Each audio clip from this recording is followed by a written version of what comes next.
this evening's talk with Julia Peyton-Jones.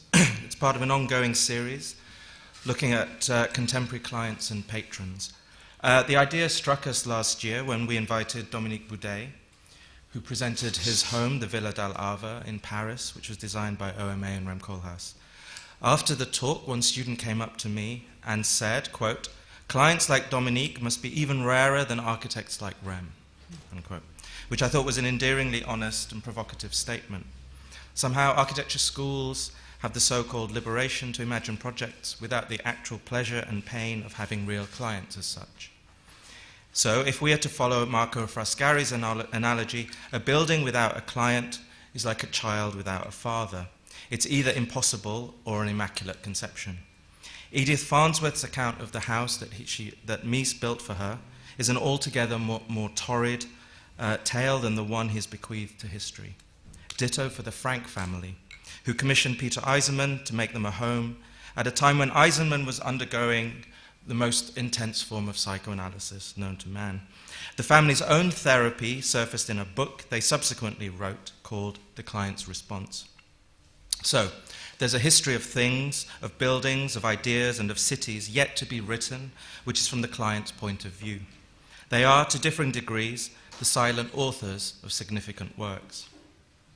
And just a reminder, in 2 weeks' time, the next conversation in this series is with André Balage, who's a very well-known hotelier and developer and the owner of the Maison Tropicale, which is the Jean Prouvé house outside the Tate Modern at the moment. And later on, we'll be inviting a portrait on the woman who commissioned the Seagram building, Phyllis Lomba, as a film by Terry Damisch. So, back to this evening's guest. Julia Peyton-Jones studied painting at the Royal College of Art in London and worked as a practising artist in London and a lecturer in fine art at Edinburgh College of Art. She moved to the Hayward Gallery in 1988 as curator of exhibitions, and in 1991 she became director of the Serpentine Gallery, where she's been responsible for both commissioning and showcasing the groundbreaking exhibition, education and public programs, as well as the annual architecture commission, the Serpentine Gallery Pavilion, which she conceived in 2000 and is the subject of this evening's talk. In 2003, she was made both an honorary fellow of the Royal Institute of British Architects and appointed an officer of the British Empire. According to Rem Koolhaas, during the 24-hour interview marathon, the Serpentine Gallery has to be the most influential public art institution in the world per square meter.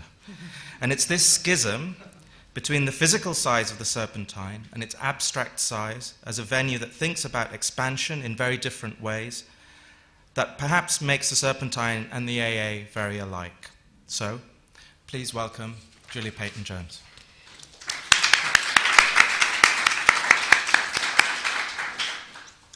I feel somewhat squeamish about sitting in these hallowed halls talking about architecture. However, there were three words that really struck me in Schuman's generous introduction, and thank you very much for having me here as your guest.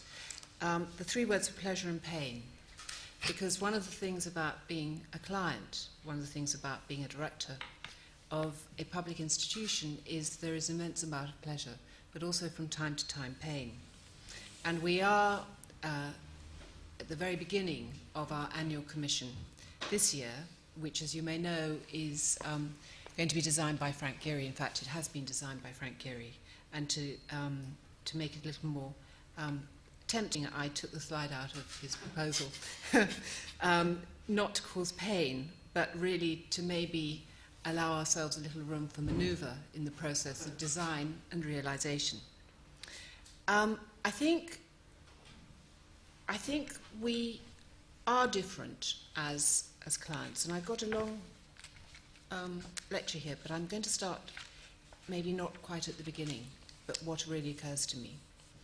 I think as a public arts organisation that is used to working with artists and used to commissioning work from artists, it's a very, very different process that we inhabit, or world that we inhabit, and way that we work with people than perhaps if we came from the construction industry or were more knowledgeable about what we do.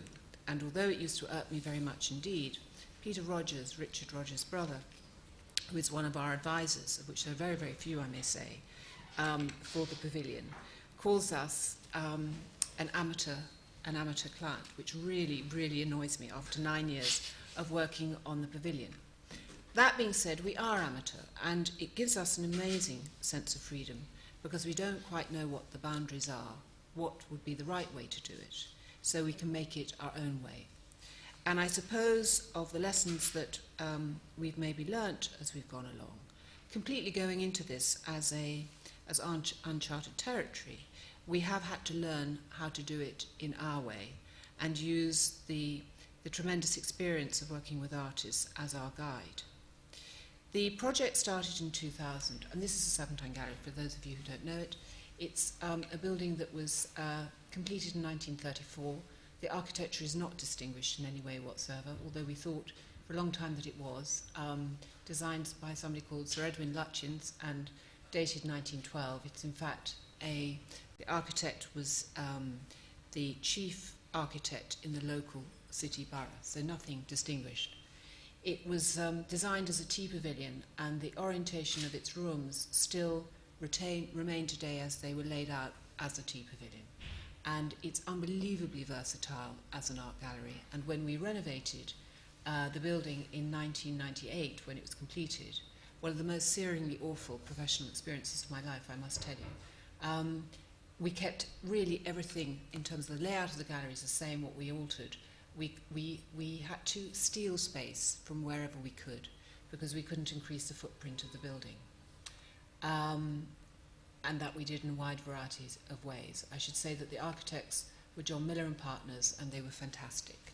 But it was a real wake-up call about the construction industry. And I swore after that process never to do anything like that again. So it was something of a surprise that 18 months later, we found ourselves in what then became the prototype for the annual Architecture Commission. Now, I have to press something, but I don't feel like it, so I'm going to suggest you. I could do that, yeah. This is the Serpentine as it was as a tea pavilion, and it really, the chairman of the trustees remembered going onto the roof with his fox, which I imagine was probably even then quite eccentric, and having tea outside. And then the inside, next one, you can see, for those of you who visit our exhibitions, imagine that as the clad walls. When we renovated, all those windows were there behind it. Behind the walls, and that's where we're currently installing the Derek Jarman exhibition, which is being curated by Isaac Julian. And it's sort of somehow comforting that the floors remain the same now as they did at the time. They've been replaced, but the principle is the same.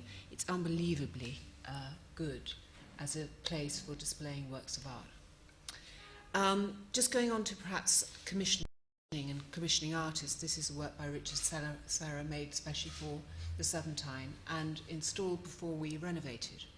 And you can see the rather eccentric lighting system, which even then was really not in any way efficient, I would say.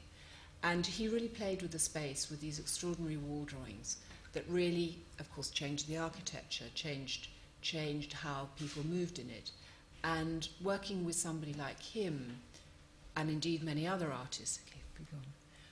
This is really formed our abilities, I suppose, and allowed us, and continues to allow us, to really press the building incredibly, incredibly hard. This is the gallery which overlooks the lawn of the Serpentine Gallery, where the pavilion is installed on an annual basis. Then its companion space on the other side, overlooking the park, where we have no access. It's not part of our terrain.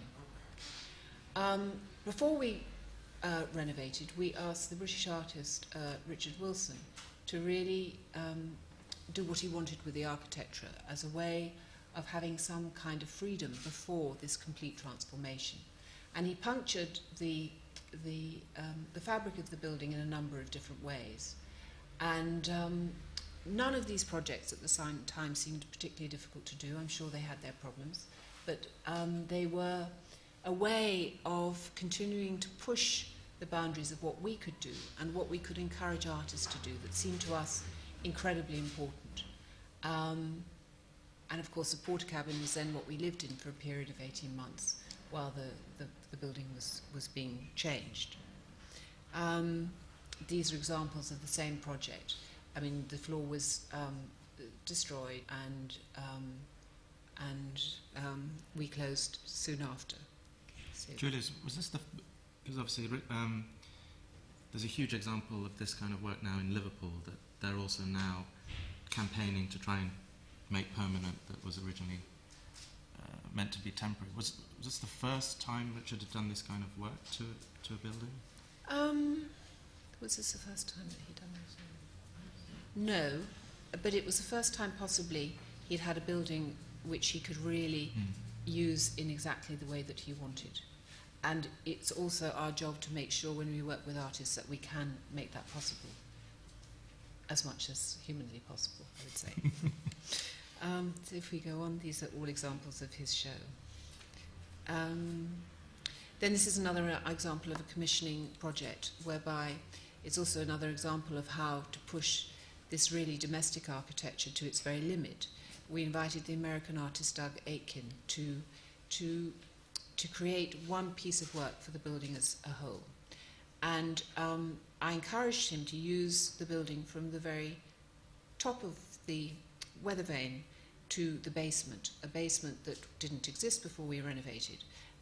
This is the basement, which is where it's usually a complete mess. It's where the tools are stored for renovation.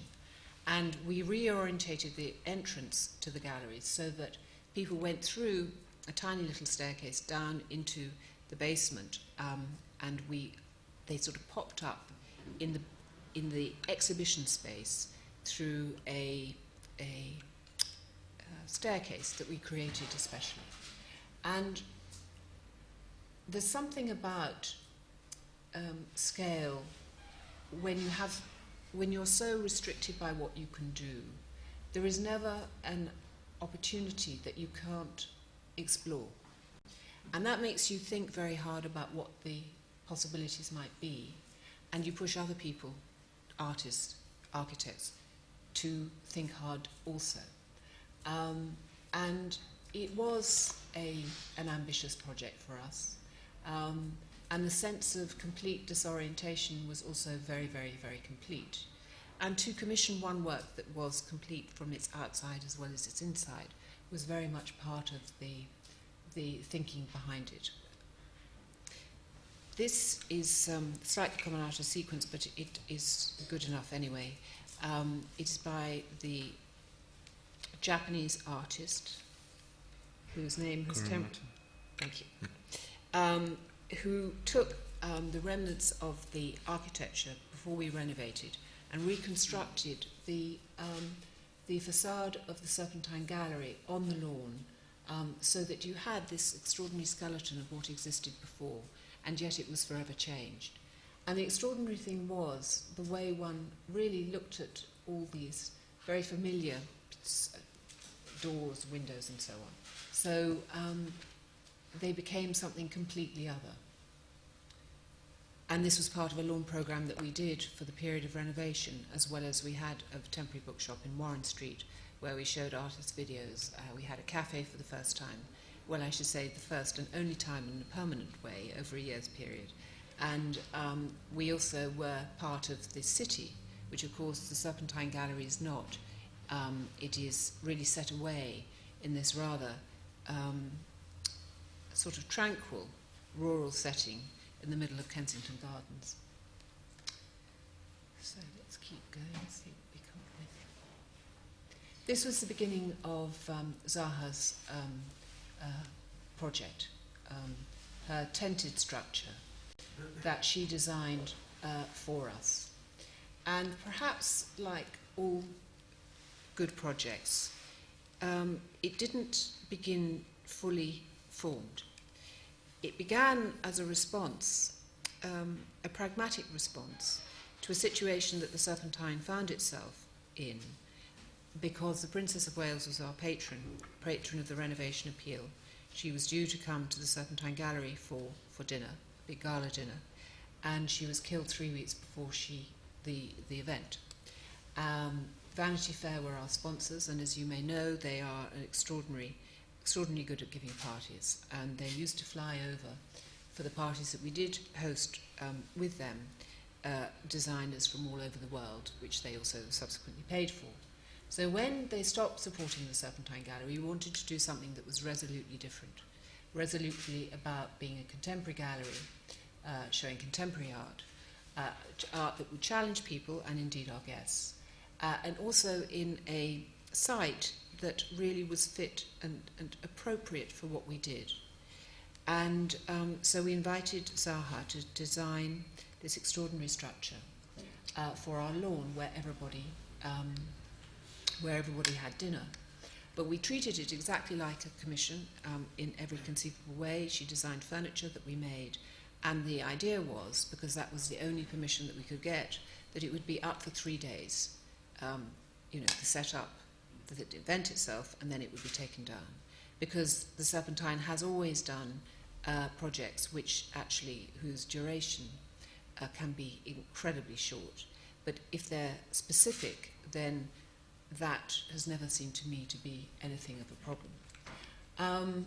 What happened as a result of this one evening was the Secretary of State for Culture, Media and Sport, who attended the dinner, liked the structure so much that he insisted that it stayed till the end of the summer.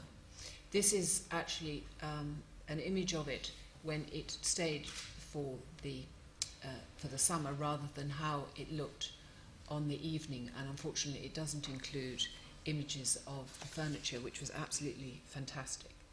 There's one you can see perhaps on the right-hand side, one example, but in fact it was an incredible it was choreographed to go from black to white across the whole room with a floor. It was really unbelievably spectacular, and something of which we were very, very proud. There was one thing I heard, I think you told me once, which was there would be a budget, there would be a certain fee to hire a marquee out for a night. But instead of doing that, you basically gave that budget to Zaha's office, and that became that became the parameter which they had to work in, which I thought was quite interesting in a way. And did that actually work out? Absolutely. It was £100,000. It was £100,000. In fact, what happened was, and I think this is an experience of working with artists, we keep the budget. It's like, we keep the budget. And so we managed it, and we had an incredible project manager who was somebody called, is somebody called Eric Gabriel, who then was probably mid-70s. And he was the project manager of Glyndebourne. And they built Glyndebourne, the renovated Glyndebourne, in a period of 12 months. And I don't know if any of you have been there, but it's the most extraordinary achievement. It was completely and utterly changed. They had this very sophisticated wooden panelling. The whole concert hall was just glorious. And we were renovating at the time, and I remember always thinking, bloody hell, they did it in 12 months. We're taking 15, and was really cross about it. And somehow we were, I can't remember how I was introduced to him. And he gave me a very good tip. Perhaps I took it too literally. And he said, if you ever do this again, never extend the time. If you extend the time, it'll only cost you more money. And he would come and see us. I suppose he probably came 4 or 5 times. And we would talk, about the pressing matters of the day. And he would guide us. And he also gave us the confidence to do it. And indeed, it all went well.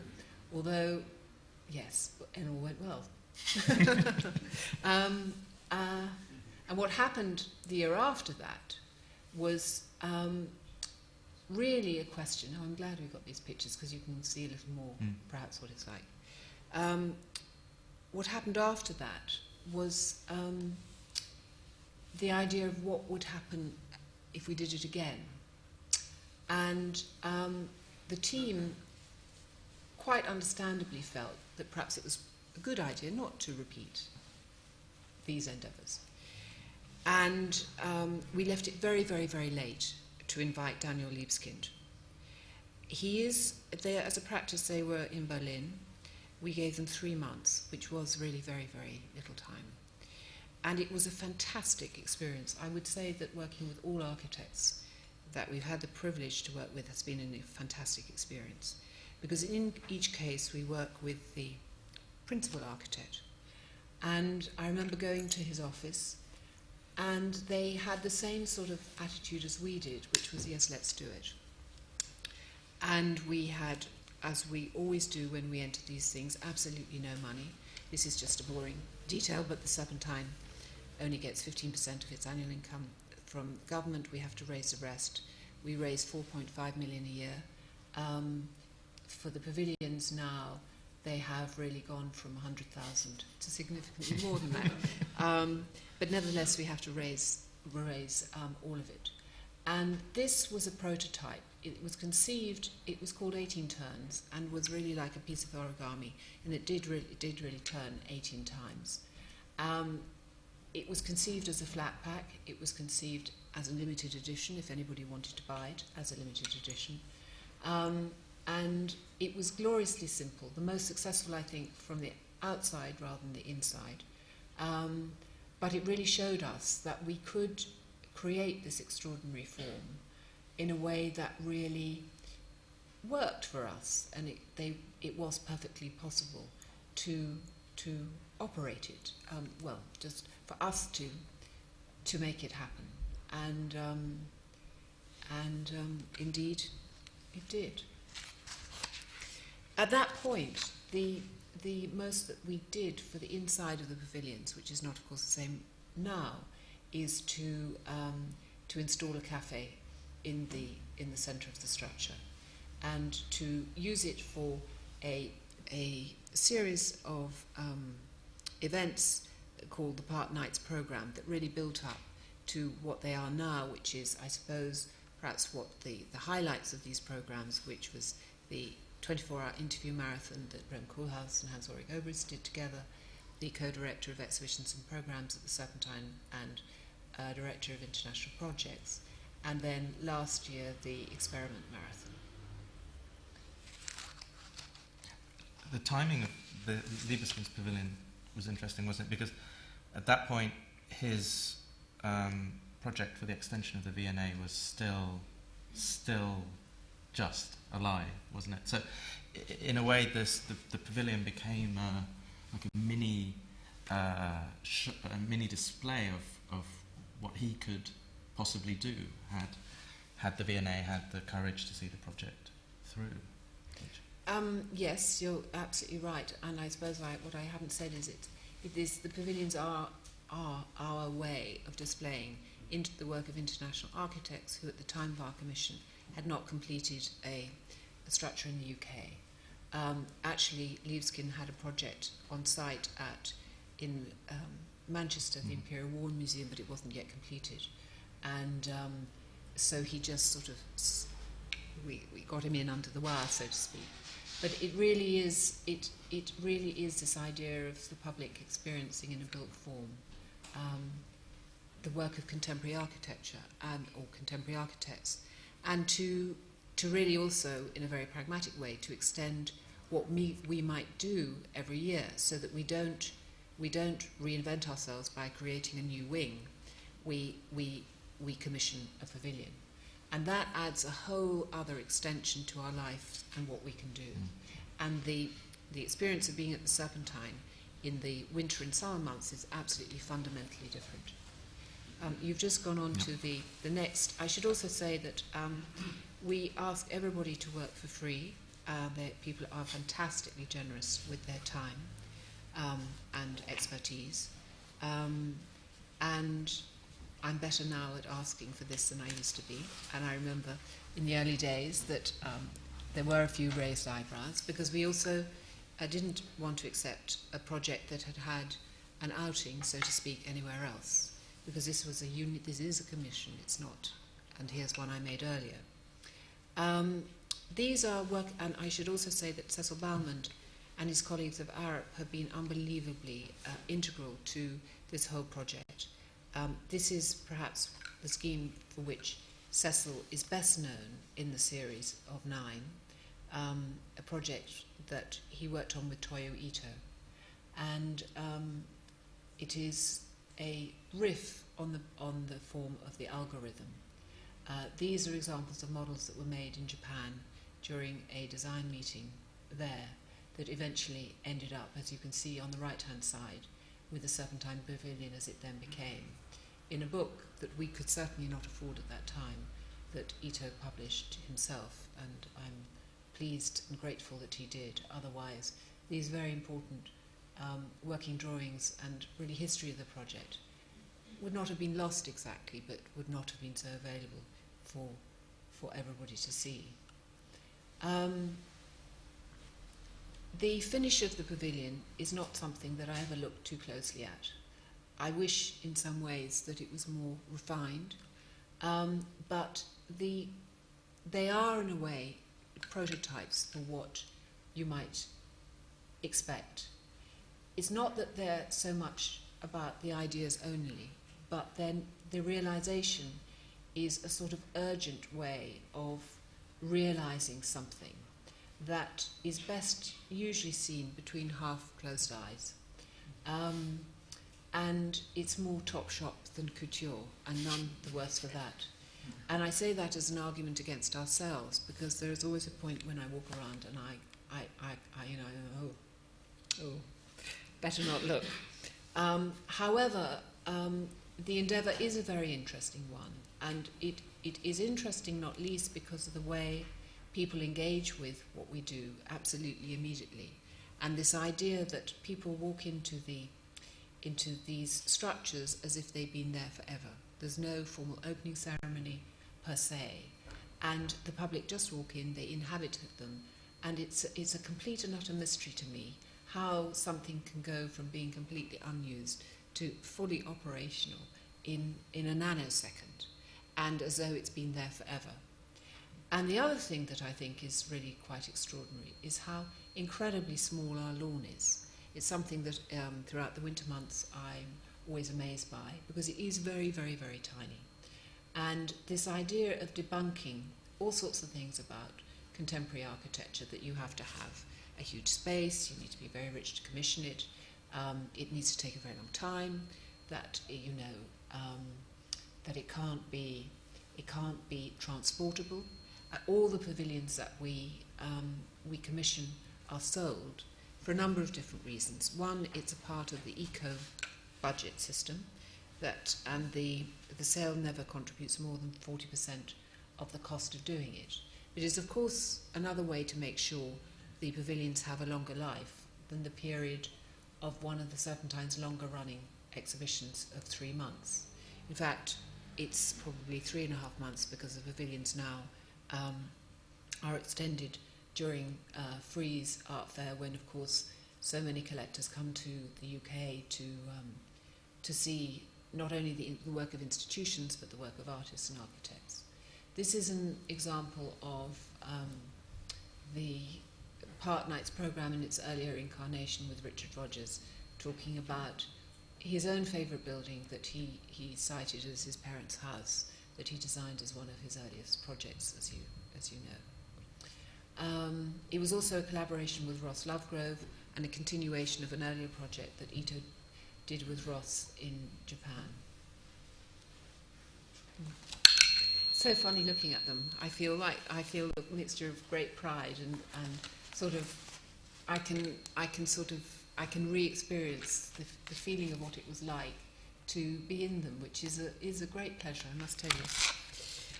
After this became a fantastic opportunity to work with Oscar Niemeyer, and this was really what it was like. No more complicated or different than this. Oscar Niemeyer, as you know, has just had his 100th birthday. He is just publishing a new magazine, which I think is quite extraordinary. He remains my role model as somebody who does really work every single day, and who is extraordinarily generous with his time. Jose Susskind, who sits on his left facing us, is his structural engineer of something like 35 years. And Ricardo on the right is also a colleague of his and our translator. And there's a very, very funny story, because I wrote to Oscar inviting him to design the pavilion and heard nothing. Oh, okay, so I better ring up. And I rang up and I got this English voice, or a person who spoke English on the telephone, who said, absolutely, Oscar, great, I'll get the letter out and put it in front of him. Little did I know that anything that came into Oscar's office that wasn't written in Portuguese was immediately thrown in the bin. And this idea that it could have been resurrected and put in front of him for his consideration was just the most unbelievable nonsense. However, that chance of Ricardo picking up the telephone then began what eventually turned out with us going to Rio. And at that point, the Serpentine team was not extended in any way to do this project. So everybody did the work on this. The project manager was somebody called Mark Robinson, who trained as an artist, who ran the building. He and I were, just went off and did what the best we could do in the circumstances that we found ourselves in. And Oscar sent Jose Suzukin to London to check whether the project would go ahead, because out of however many, I think it's 1,200 projects that Oscar had been asked to design, over 500 had not taken place. So he didn't believe that it would happen. And it was to their surprise that it did. We only had 4 drawings from him, and the way it worked, it was actually very efficient. We would say, we need a staircase. Well, there are many considerations, and of course, planning and building regulations possibly, well, they were irksome, they continue to be irksome. And so we would say, right, if you want, we want you to have a ramp, and part of the brief, which is the same for every single year, is that the architects are invited to really use some of the architectural language when they're designing the structures. Oscar Niemeyer took this incredibly seriously. So there was a semi-submerged level, which there was quite a discussion amongst the design team about the desirability of having anything so seemingly permanent as part of the project, and also the whole idea of the ramp having to be extended, and then also the disabled lifts. And when we said to him, look, we need an exit, we need a staircase apart from the ramp. How do you see this? What do you think? He said, well, why don't you draw it? Send it to me. If I think it's any good, then I'll sign it off. And although that was an extreme example, it was a very straightforward and fluid kind of conversation. One which is very different to working with Frank Gehry, which is also an incredible pleasure, but one where, walking into the Gehry office, there are 10 models and one huge model of the Serpentine Pavilion. And now, I get incredibly proud, and I go, oh, this is so exciting. But it is incredibly exciting, because there's something about that moment when the project stops being an idea and it becomes part of a shared endeavour to make something that really shouldn't happen. And it's really that I find so completely extraordinary every year. It is an extraordinary thing. And Oscar Niemeyer didn't come, as you know. He doesn't travel and didn't travel. He never flew to Brasilia. He went always by car. But the person who did come, which was great, was President Lula. And they are very close friends. And so Lula was able to take back to him in Brazil a very direct report of the structure, which Oscar himself uses as one of the 5 projects when he wants to illustrate his work in exhibitions of his work. So that's also a source of some pride, I must say. Okay. Had he ever been to London? Has he visited London? I don't think he had. No, he did. He got the gold medal, but he didn't come. But he didn't come? No, he didn't come. No. He designed the furniture, which is very similar to the furniture he has in his practice in Rio, and indeed the prototype for one of those chairs, the stools, remains in my office, and well used all the time.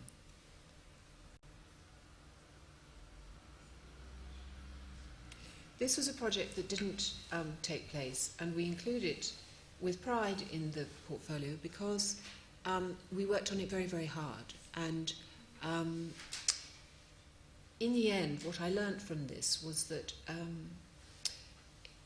you can't, if a project has a cost, we have a completely professional team.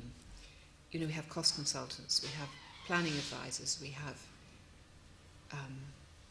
structural engineers, obviously. We have, I think, probably the bones, at least, the very bare bones of the team that you would for any much larger project.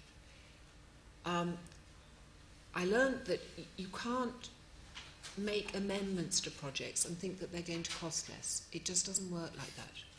We cut this in half, and you know what? There was no change to the budget that I could tell. And so we cut it, made it smaller. We didn't make it bigger, but we tried it every single which way. It took intense work over something like 4 months. And financially, it was absolutely ruinous. There was no way we could do it.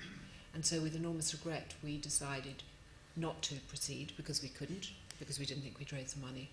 And, but it remains in all our literature because of the commitment we gave to it, and of course the commitment that MVRDV gave to it. And it's fitting and appropriate that it should be like that. We changed our program, our exhibition program, to accommodate it, because we imagined people going through this incredible building works to get into the gallery, and having to, the team and indeed the visitors having to have this incredible noise going on over their head. So we designed, we conceived exhibitions that we felt could accommodate it, embrace noise and sound, embrace mayhem and mess, so that it really became part of the total experience and not something that was just an adjunct. What more can I say about this?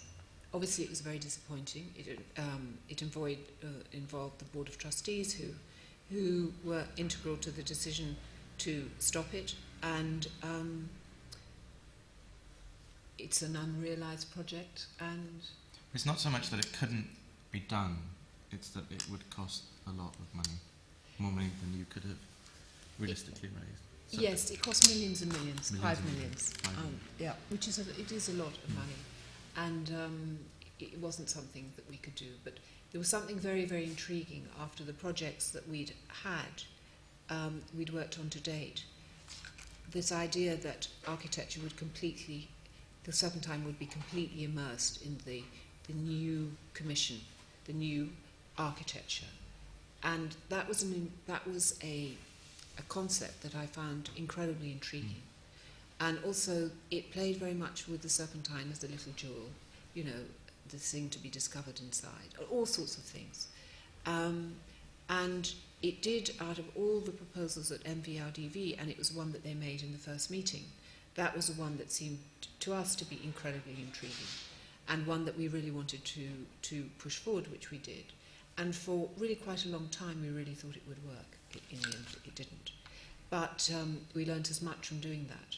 We learnt a lot about why the project works. You know, when we work with architects, they have to, I mean, of course, this,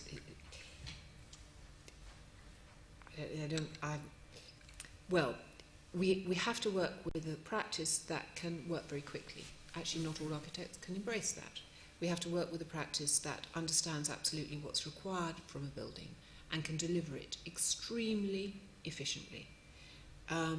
People that can understand and deal with the practicalities. It's a really testing thing. And quite often we're asked, well, why don't you work with a younger practice? And, you know, the practices themselves absorb a considerable amount of cost. We pay their travel, but, you know, that doesn't actually, you know, travel is travel. But they have to, you know, they're not getting any money from us. And although I'm absolutely of the firm belief that their investment, so to speak, in their own work through the Serpentine comes back to them many, many times in commissions that they have later. At the time that they're doing it, there is no perceived gain. There is a significant amount of press coverage and a significant amount of discussion. But, you know, at the moment of making it, it seems like a bottomless pit. And, you know, it's a real test for the skill of a practice. And commitment too, because at a certain point, you know, it becomes like, oh, for God's sake, you know, enough already.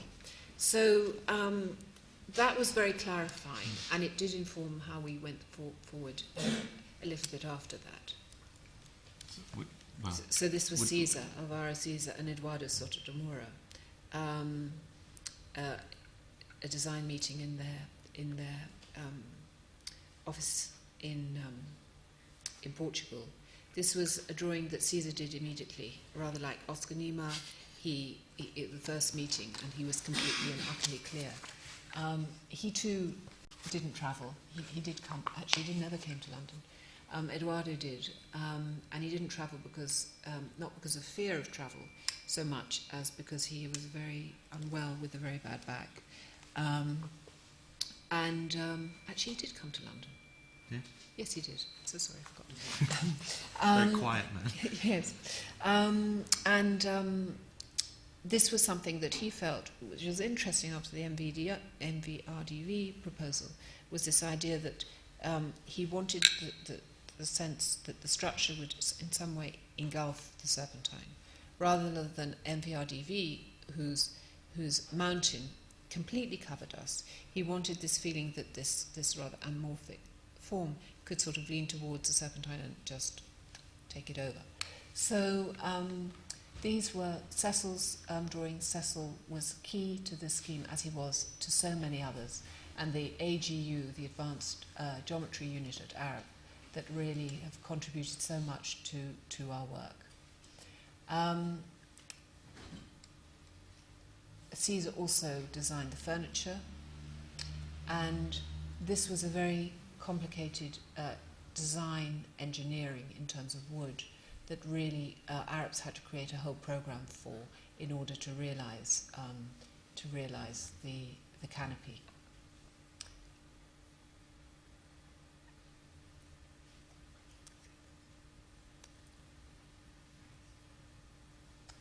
Now, I think we're now moving on to Cecil's work with REM in 2006. An equal collaboration, a collaboration of friends as well as professional colleagues, and an extraordinary speech bubble in Serpentine Gallery, a project that you could see really from all over London, and indeed from flying into London from the air. And it was the first time that our Park Nights programme really developed in ambition, and the content of the pavilion really was developed so that it matched the form in a way that was tremendously exciting. This is the project as it was being built, and the materials were really very simple. And if you just keep going, yes. And in fact, as a design, it's incredibly audacious. The scale of it was really a remarkable concept, and there's something about the sort of the collar of the building that was made it very, very grand with those steps leading into it, and this sense that you could almost see through it, but on the other hand you couldn't. And of course it was also in the round, and so that sense of the amphitheatre worked incredibly well. I hope some of you came to some of the programmes that were conceived for that space, and that also encapsulates a new development in the project, insofar as Thomas Demand, who was the artist who was showing in the gallery at the time of the pavilion, collaborated with Rem on Rem and Cecil on a frieze, and that was the first time there was any real relationship in that way. The pavilion is very, very, very well used. It's really the most used structure I can almost think of. It's more used than the Serpentine Gallery itself during the summer, insofar as from the very earliest mornings we have people who are jogging in the park, and then we have people passing throughout the day. Then it's either our own events that we're organising, this is one example, or parties that of people who have sponsored some aspect of the pavilion, or those that we hire out the structure to. And we have more people coming to the pavilion than the Venice Architecture Biennale, which is quite a significant figure. And we don't advertise the Serpentine's work unless we have a media partner, which we now try to do in the summer months. So it's become something of a destination, which is, of course, very encouraging and important, because the structure itself, quite apart from the content of what goes on inside it, really has contributed, we hope, in a sort of a modest but appropriate way to the discussion around architecture in the city. Can I ask you a quick question to maybe demystify a little the business of selecting the architect? Do you have like a wish list on your wall that you're slowly ticking off, and or how does this because the contrasts are interesting, like sort of the Mora and Caesar after MVRDB and so on and so forth. But I guess a lot of it is also whether people can do the project at the time and so on and so forth. But I wonder how that is, how that wish list, is that your wish list? Do you have is there a board of advisors? Or how does that come about? Well, one of the things, and it's a very good question, is that because not in a perverse way, but we do everything which perhaps the profession doesn't do. So it's a curatorial project, so there is no competition. And as such, we don't have a competition to decide the artists that we show in the programme. And also, historically, the Serpentine's programme has always been very broad. It was when I arrived there. So, for example, in Serpentine's history, the early shows included artists like Jasper Johns, Giacometti, David Smith, as well as much younger artists, and international too. So we really, the whole question of programming is really probably the single most important thing Hans-Ulrich and I do. It's the most important part of my job, because if the programme's not right, then you're cooked. And the programme at the Serpentine does range from, international artists of great distinction, Ellsworth Kelly, for example, to younger, maybe British artists who are not known to the public. So it really works on that premise, and it's a sense of timing. It's a sense of whose work really needs to be seen, and of course there are lists. There are lists because we make lists for doing exhibition programming, and also the run of shows that are incredibly important. And it becomes almost like a poem that I read it out and it goes, da, da, da, da, da, da. No, that's not right. It's got to really feel right, which I think matters at the time when they're programmed. Of course, historically, in the future, it's less important, but at the time, because there's something about a dynamic that really is very, very key. And so the idea, it's not great programming, sometimes it's unavoidable, to have two people of the same age or the same interest back to back. So that's why it's spread. And of course, one of the great, great challenges is women in architecture. And I'm not sure, I hope there is the second piece that Zaha did for us. Zaha, who is also a trustee, called Layla's, which we cited on the lawn last summer, which is a fantastic project, because it really was. It was conceived in 6 weeks and realised. And this idea of having something that you can make so quickly, that really can appear, and is something that I still find quite wonderful, I must tell you. It's incredibly exciting. As this project was, this was another kind of lesson, I must tell you. And the lesson was about the change in the construction industry and the change in the funding of the construction industry. So some of our dear friends and family, as they become, because they feel the pain of our short deadlines as much as we do, made it impossible for us to continue to work with some members of the team that we had for over a number of years. On this occasion only, because the prices just had gone through the roof, steel, now is in incredibly short demand. It's very, very expensive. So when we got this this structure by Olafur Eliasson and Kjetil Thorsen priced the cost plan, it was absolutely prohibitive. It was just not within the realms of possibility. And having had the experience of MVRDV, we didn't decide to chop the project around. What we did was we went outside the UK and built it, not in this country, but in Switzerland and Germany. That was the reason why the project was delayed. It was not something that I think we talked about. I don't remember being so straightforward about that aspect of it. But it was tense, I must tell you, because we have also, unlike, well, maybe it does happen in buildings, we have a date when we have to be ready. And if we're not ready, we look like bloody idiots. And so this pavilion, it's a summer pavilion, so the summer became, high summer was like the second part of August, and people saying, oh, you really think that's summer? I'd be absolutely, definitely summer. We're opening in summer, there's no question. And so the steel was made in Germany, and the wood was made in Switzerland.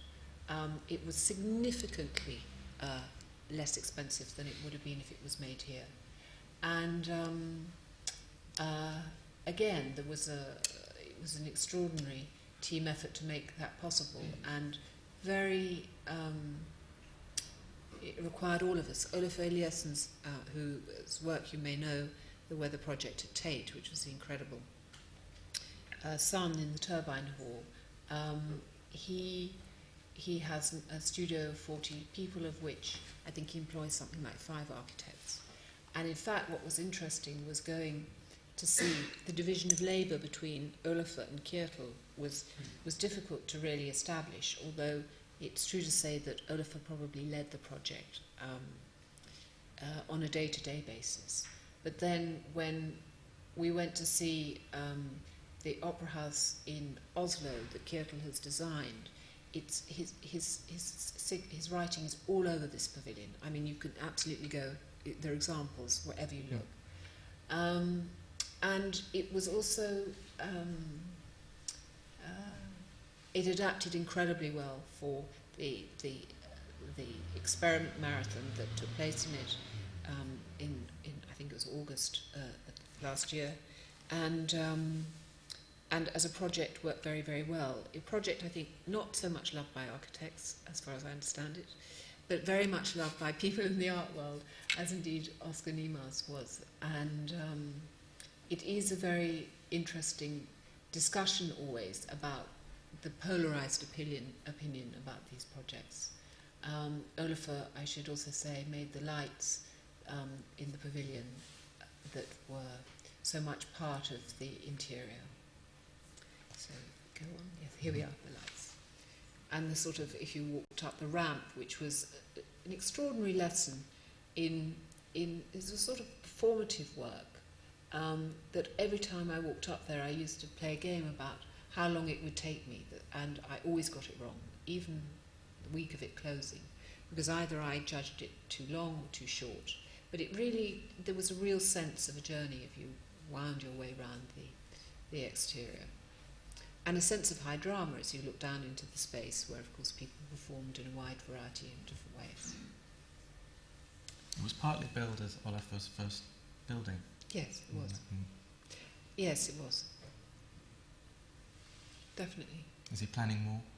Yes, I mean, he's fascinated by architecture, and I have no doubt that he will continue to design large-scale projects like this, for sure. This is an example of Alain Robbe-Grillet, who sadly died only earlier this week. Yesterday.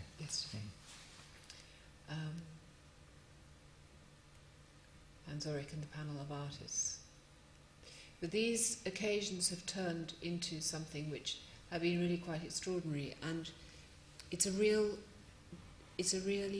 if you're lucky enough, and I think it is a true fortune to operate in a very tiny space, it makes you work very hard for it. It has to also work very hard for you. Also, one's programme one has to work very hard for the programme in order to develop it. And the sort of forcing of ideas in a way that's very interesting, which is, you know, another way of how the marathons were born, although Hans-Ulrich had already done, there'd been a prototype elsewhere. But nevertheless, this idea of how these things can be developed, which are absolutely appropriate and site-specific, as well as making a contribution to not only the culture of the institution, but the culture in a wider sense. Thank you very much.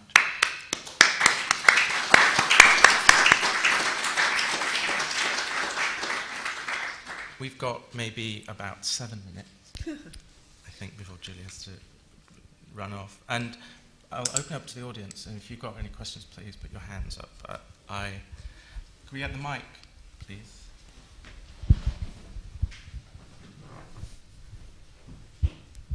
So in the beginning you said we wanted to give sort of a platform for people who hadn't built in England yet.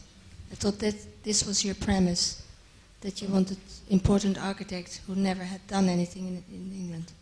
Wasn't it? Yes. Yes, it is. Absolutely, that's right. And in fact, Zaha, of course, has not done anything in London. I'm just thinking, she hasn't done anything in England, although she was our first, so in a way she didn't count, because we hadn't made up the rules then. And anyway, rules are to be broken. And how long had Gary been on your list? Because, I mean, in terms of names, or spectacular names to bring in. I think it's less to do with spectacle, because I think if you, although our disciplines are different, if you work with, I mean, I've mentioned Ellsworth Kelly or Cy Twombly, or Bryce Marden, or Agnes Martin, or Louise Bourgeois, in our exhibition programme, the idea of working with greatness, or Damien Hirst, I mean, it is not in itself a novel idea. It's a privilege, absolutely unquestionably. But the idea of working with great names per se is not interesting. Mm. What's interesting is to give people who may be great or may become great an opportunity in which to do something that they wouldn't be able to do.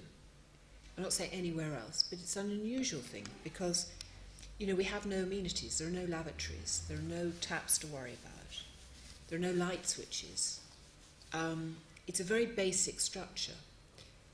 It's really our job is to help them realise their vision for the project. And we set up very few guidelines. And I would feel sort of kind of indiscreet if I told you that Gary hadn't been in our list for very long, or that he'd been on our list for a very long time, because it would mean he would be sort of located in a particular framework, and it's not quite like that. I did actually find some lists. They're fantastically short, by the way, that they get long and then they get rubbed out. And I thought it would be interesting, because when I see something which is visual, I then retrace my steps. I'm in the moment that I wrote the name and what was I thinking, and if the premise is that it's an architect who's continuing to expand and push their work, then it rules out quite a few, and the list is not so very long. So Gary said to us, "What took you so long?"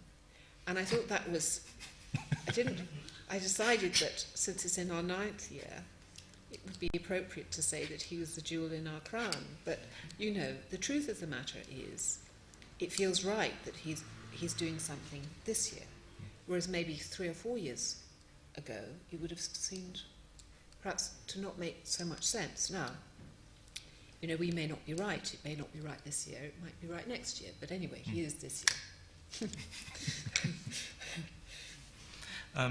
it seems to me that the project does two things with architecture that are kind of been in the air for the last few years, but you sort of do it quite smartly and bring these things together.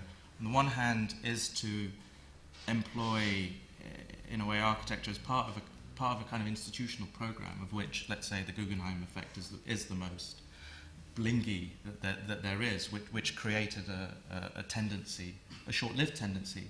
I think and the reason it was short-lived is because, frankly, not everyone can come up with the $300 million that you need to come up with.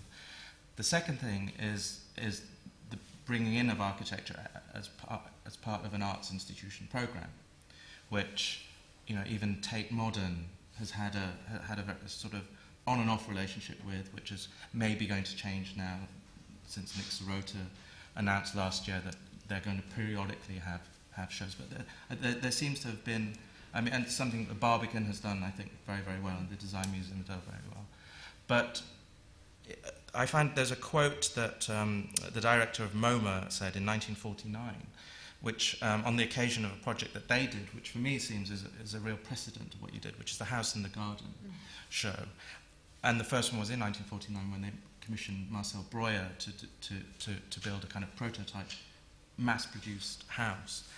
And he said at the time that, quote, "The public is apathetic towards an exhibition of photographs of architecture.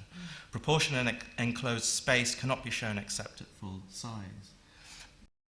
So it seems to me you approach the business of okay, how do we incorporate architecture as part of our curatorial program, but in a way that defies, let's say, the orthodoxy of the architecture exhibition.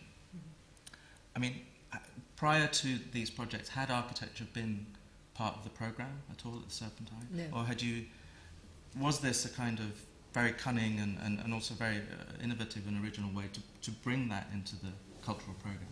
I think it's impossible. I think for a lay person, and even somebody in the arts, it's incredibly difficult to read models and drawings. I think it's incredibly difficult. And if you see photographs, so often they're so astoundingly beautiful as images that, you know, that in itself is a kind of fiction. So, and books are great, but they are another kind of sort of veneer. So that doesn't seem to really do. What does do is to feel what it's like to be in the space. And what can you tell from an architect's work about being in the space? And after all, artists do many kinds of exhibitions of their work. They don't always do the same exhibition, like architects don't design the same building. So why it's such a simple premise, really, about to sort of show and tell, really. And it is also this idea of you know, the new wing too for the institution. I mean, the Guggenheim do it in a way which is is really an extraordinary model, not without its flaws, but it's an extraordinary model. But you know, when we renovated, it was really not great as an experience. I mean, it's a construction at its very worst, at its worst. And what I mean by that, it's not a team thing, it's full of blame, everybody's pointing their finger, you know, it's sort of lacking in any sort of commitment, and so on, so on, so on. Whereas this is to do with actually the counter opposite to that, but it's also to do with, it's not creating a container in which things have to be put, because it's inhabited, and particularly as every year that passes, in a completely and entirely different way. And so the exhausting thing about either making a new building for art, is that you do it all, and that's just the beginning, because then of course you have to have the programs, exhibitions, the projects, whatever it happens to be. And the all that effort to make the structure fades so quickly, because that becomes old news after 3 months. Everybody's going, right, now how's the show, and and it's over. Whereas this, it retains a freshness and a sort of, feels like a contribution of a very different kind. And also I think there's something very, very interesting about the way the public feels so comfortable with these structures. They don't feel necessary. I mean, the number of times I've been walking into the Serpentine and seen people hovering outside the door, looking in, feeling rather nervous. We don't charge admission, for God's sake. shall we go in? I practically propel them through the doors. I think, what are you staying so long to get through the doors for? But in these things, that's absolutely not, people feel completely and utterly at home. And whether it's this idea that, the sort of the cathedral of art and people feel intimidated by it, or they're not quite sure what they do what happens behind closed doors, I don't know. But the experience is so much more open and so much more engaging and so much fresher and so much simpler. And that seems to be an entirely good thing. Just one quick question about, you mentioned with Rem's and Cecil's Pavilion, I think there was a distinct turn, and in my opinion, turn for the better, which was the content of the pavilion became as important, if not more important. And perhaps prior to that, there was a sense in which the structures were very beautiful, exquisite signature of that particular architect. And there were events, but it was maybe less directed. But it seems since less then, ambitious. Maybe less ambitious, but I just know, the fact that there's something every Friday and then there are these all-night events, fantastic. But the last two pavilions, it seems that in both cases the designers they've had an agenda. I mean, Rem and his working relationship with Hans Ulrich, Olafur's relationship with Hans Ulrich, is that going to play out also with Frank Gehry? And I only say that because Gehry is famously someone who positioned himself always as the anti-intellectual. So how is Gehry's contribution to the content of the pavilion? I mean, not that I want you to give anything away, but I wonder if that's going to play as big a role. He sees it very much as a performance space, and everybody's idea of performance is different, and so he very much sees it as a garden pavilion, and a garden pavilion which is also a performance space. He will work on the content, but inevitably and rightly it should be different, because actually every year evolves. I mean, the interesting thing is, when I say more ambitious, the Part Nights programme did very much exist on Friday nights before Hans Ulrich came to work at the Serpentine, but I think what happened was, and rightfully so, the whole thing geared up a level, and it was more ambitious, and therefore it became more, the content and the structures became more equal, and so that really was the major change. And of course, the programmes, the relationship between Hans Ulrich and Rem and also Olafur has been absolutely key. But it's also interesting to open that out a little and see how we can work in a different kind of way with other people, a different kind of closeness. And so that's what this year really gives us the opportunity to do. Are there any questions from the floor? If not, I have one last question, which is, if you could resurrect any architect from the dead for one summer to design the Serpentine Pavilion, who would it be? Oh God. Oh, that's so mean.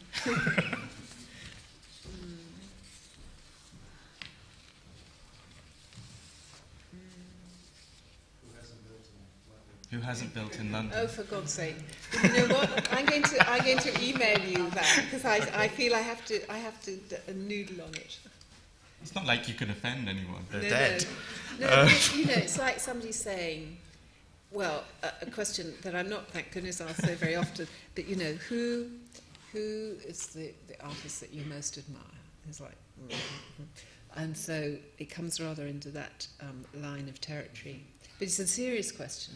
It's a very serious question. And if any of you ever knew David Sylvester, who's a great curator and writer, one of his absolutely all-time best favourite games was not only lists, but also those sort of questions. So I'm somewhat steeped in taking them very seriously.